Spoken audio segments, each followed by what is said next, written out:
Greetings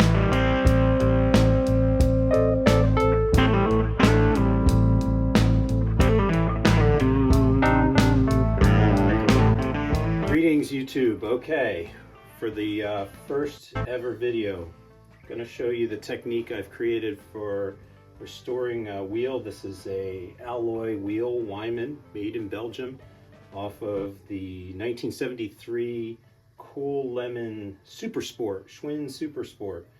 It's in pretty good condition.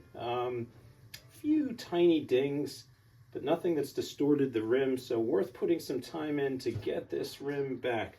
So I'm going to show you the process that I created. I watched a lot of videos on YouTube. Thank you, that 70s Schwinn guy, Faulkner Fixes All. I've been watching your stuff, but I didn't have the guts to fully take this wheel apart. So I'm going what I call spoke by spoke, and this is the method that I kind of created for cleaning and also at the same time truing the wheel. So what I'm doing here is I'm going to start on this spoke. You can see the line between where I've been and where I'm going. I'm a little more than halfway done the wheel.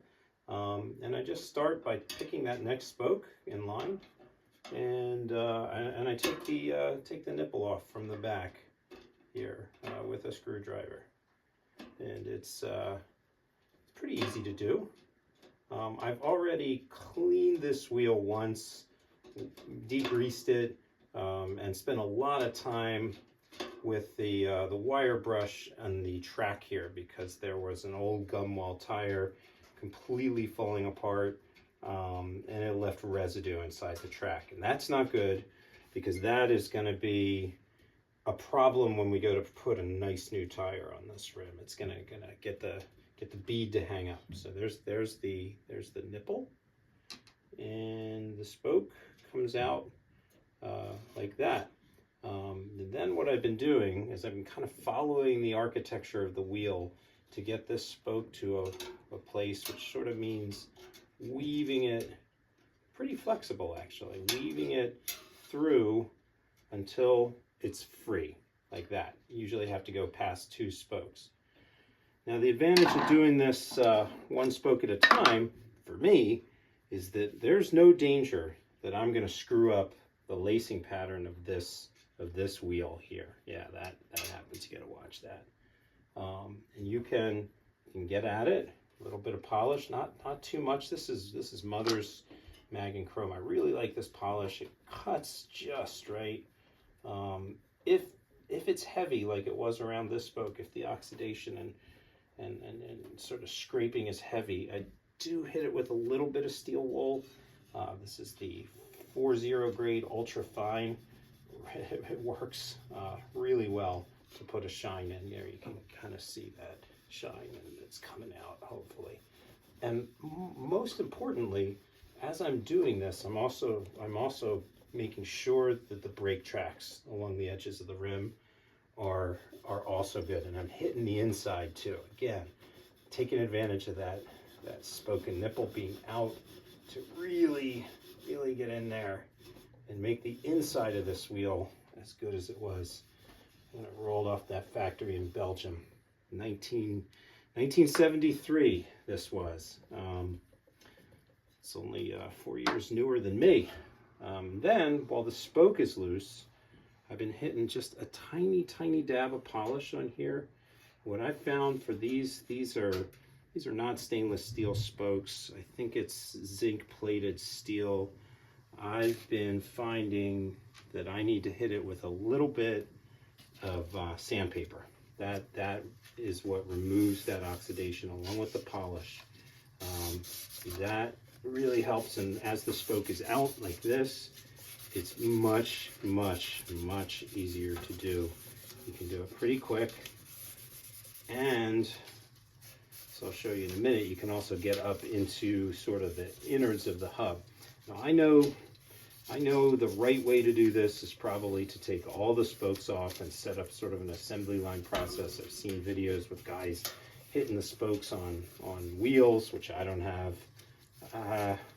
Just didn't feel comfortable that I could get that wheel back or better than what it was. So yeah, that spoke is now, it looks better. It doesn't look shiny, but it feels really good. And I figure smooth is good, whether it's airflow or not attracting new grease. This bike is going to be a bike that I ride. You know, kind of get in there just a little bit while it's up.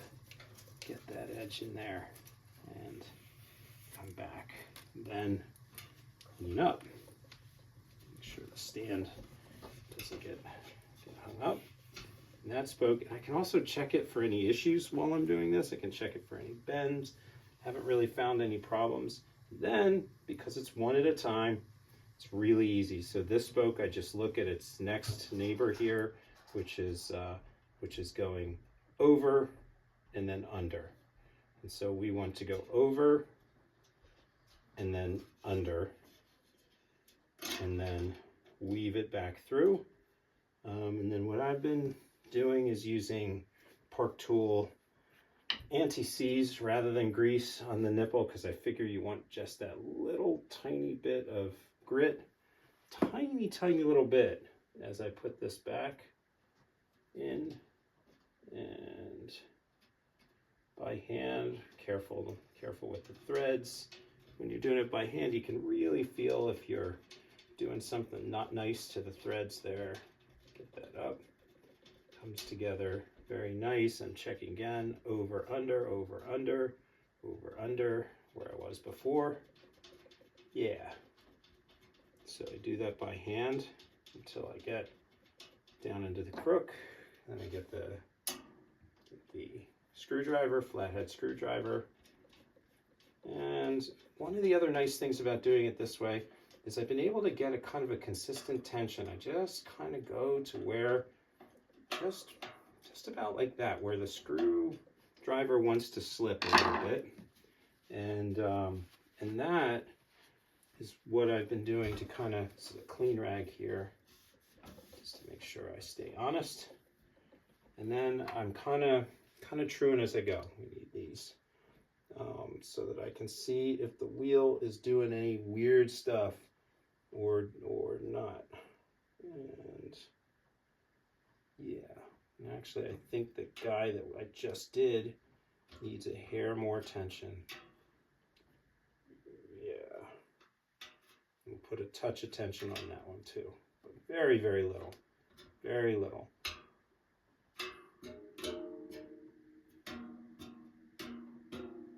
Yeah, maybe too much.